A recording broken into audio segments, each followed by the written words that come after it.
tenho muito orgulho de ter dividido com todos a aventura de defender a Constituição, a democracia e a justiça nesse país complexo, mas fascinante, que todos amamos. É motivo de alegria para mim e uma sorte para o país saber que o tribunal estará agora nas mãos honradas e sob a mente brilhante do meu querido amigo de quase toda a vida, Luiz Edson Fachin. Uma das melhores pessoas que conheci ao longo de toda a minha jornada, e já vai longa. Muito obrigado a todos.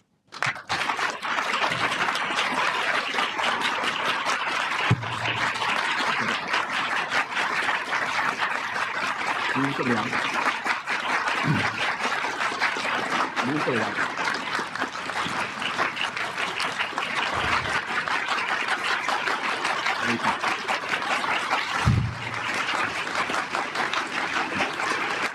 Muito obrigado.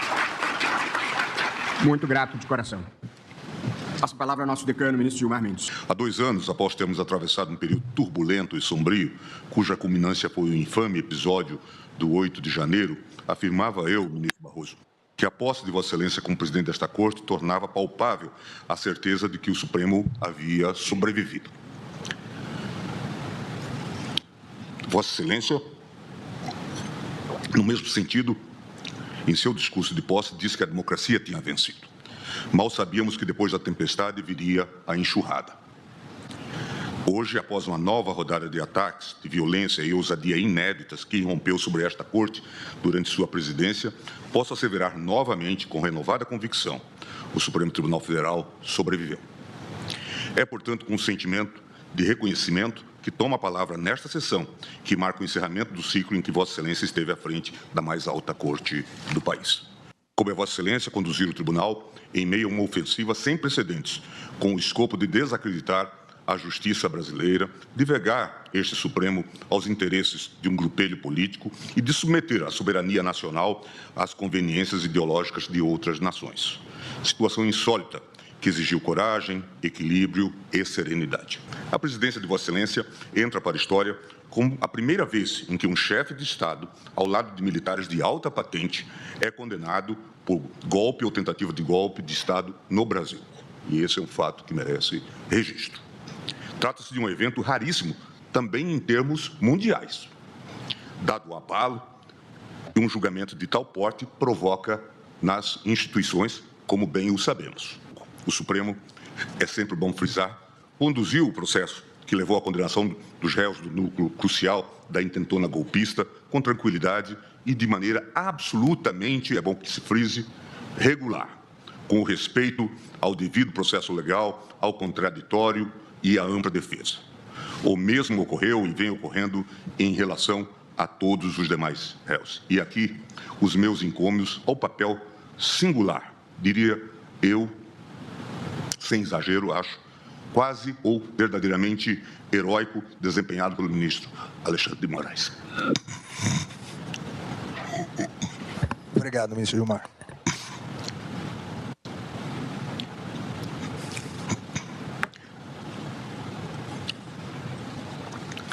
Mas a sua presidência não ficará marcada apenas por esse processo, ministro Barroso. Na seara dos direitos fundamentais, este tribunal, sob sua direção, avançou em pautas de enorme relevância social.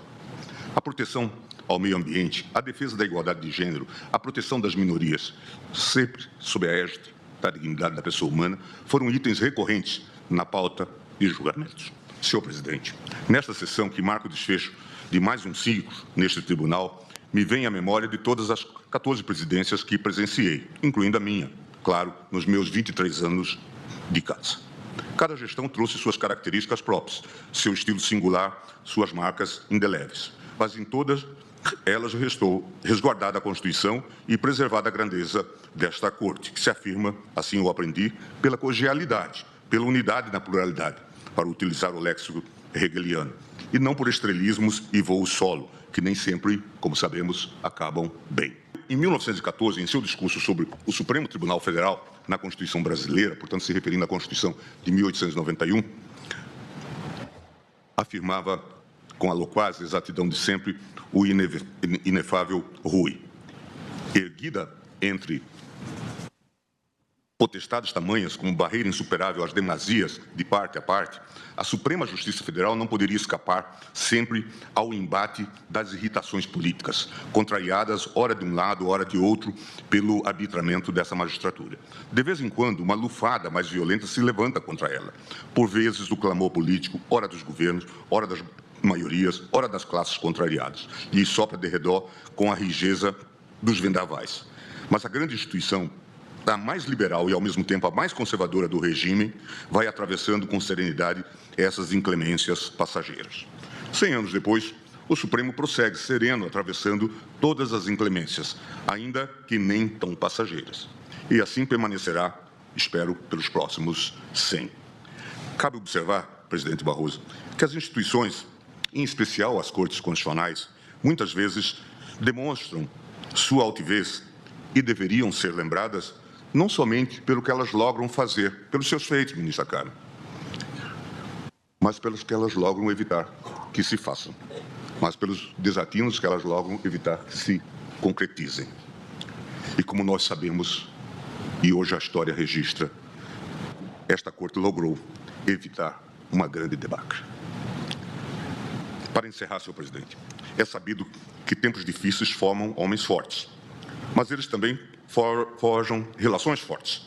E neste período conturbado da vida institucional do Tribunal, em que enfrentamos momentos desafiadores, unidos pelo compromisso comum de defender a Constituição, a democracia e o Supremo, consolidamos uma relação de admiração e respeito.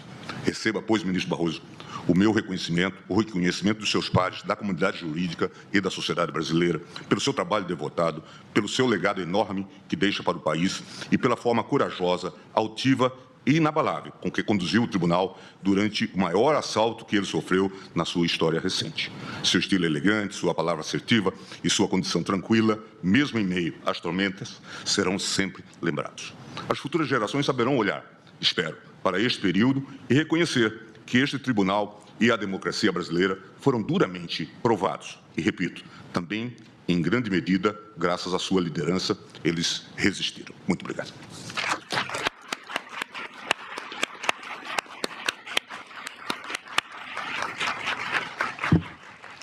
Muito obrigado, ministro Gilmar Mendes, e ao ouvir as suas palavras gentis, carinhosas, com toda a humildade do mundo, eu lembrei de uma passagem do Ortega y Gasset, em que ele diz: entre o querer ser e o crer que já se é, vai a distância entre o sublime e o ridículo. Portanto, recebo com muita humildade. Mas há também um ditado judaico que diz que o excesso de humildade é vaidade escondida. De modo que eu recebo com muita alegria e gratidão as suas palavras